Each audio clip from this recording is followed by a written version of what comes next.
Hi, I'm Brian Clem, and I live here in Salem, have for about 15 years. I grew up in Coos Bay, Oregon, and then went to Oregon State University, and I moved here to pursue, I think, more my wife Carol, who was my girlfriend at the time, than my job with U.S. Senator Ron Wyden.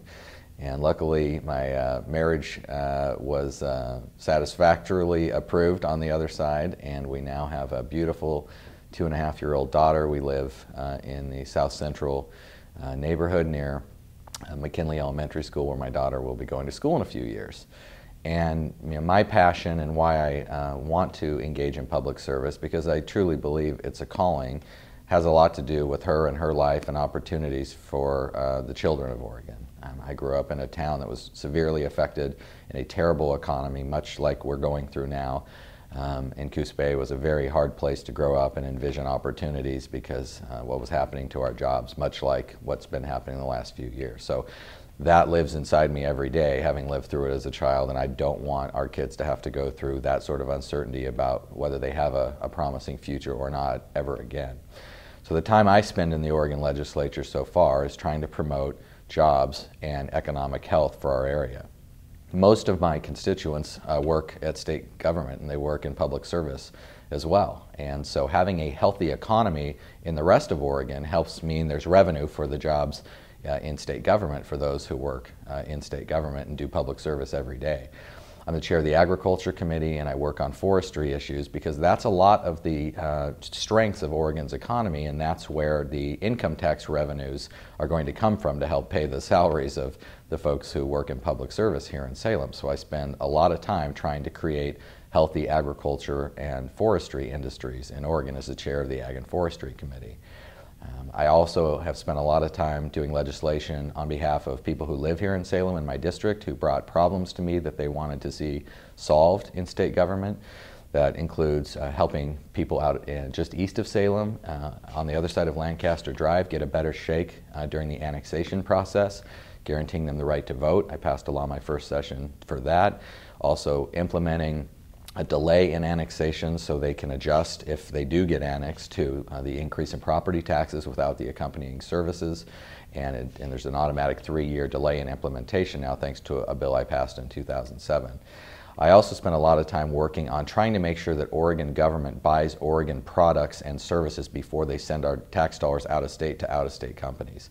I authored a law last session that requires that local governments do award bids to Oregon farmers.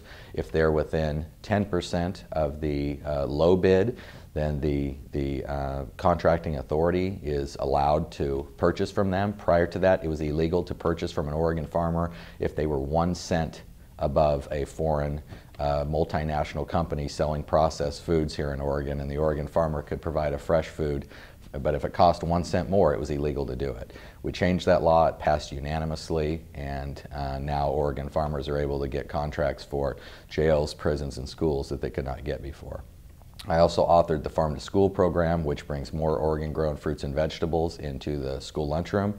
This helps with childhood obesity, the carbon footprint of bringing food from so far, and certainly helps with the agricultural economic sector to have them have some known contracts that help them remain viable. Oregon farmers feeding Oregon's children fresh, healthy fruits and vegetables is something that I think is a win-win, helps bridge the urban-rural divide, and it's the kind of legislation I like to work on. Last session I spent a lot of time trying to get the Metolius River area protected because it is both a wonderful place for Oregonians to enjoy and vacation. It also is a huge economic driver for that part of Oregon for people who do tourism and sports fishing businesses, and there were threats to do some developments that could have destroyed the treasure itself and would have ruined one economic sector to trade off for another one. This next session, if I'm lucky enough to be re-elected, I will continue to focus on job creation. I've just recently returned from a trip abroad where I was able to get a company, an Oregon company, with some other legislators, $2 million worth of new signed contracts. Got an email last night they're going to be hiring 4 new people and buying a new helicopter. And instead of sending our jobs overseas, we're just going to continue to sell more of our products overseas. So those are the kinds of things I'm working on. I want to make sure you get back to work. I want to make sure that you are able to have the kind of life that you and your children want. and I will continue to operate in an ethical and honest manner in my politics. And if you don't like it, you can always call me on my home phone, 503-391-9770, or visit my website, www.brianclem.com. Thank you very much.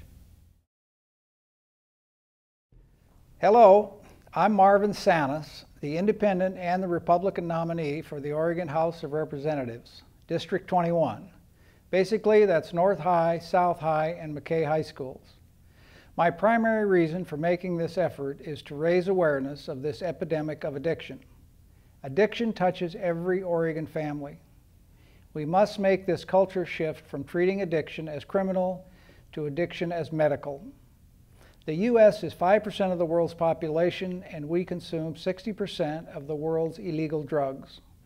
5% of the world's population and 25% of all people incarcerated. 14 state institutions, and we offer treatment in 6 of the 14 institutions. Approaching 17,000 state inmates at a cost of over $85,000 per inmate. We must make this culture shift to reach the pre-adolescents. 1 in 5 has the disease response to their first experiments with substance abuse.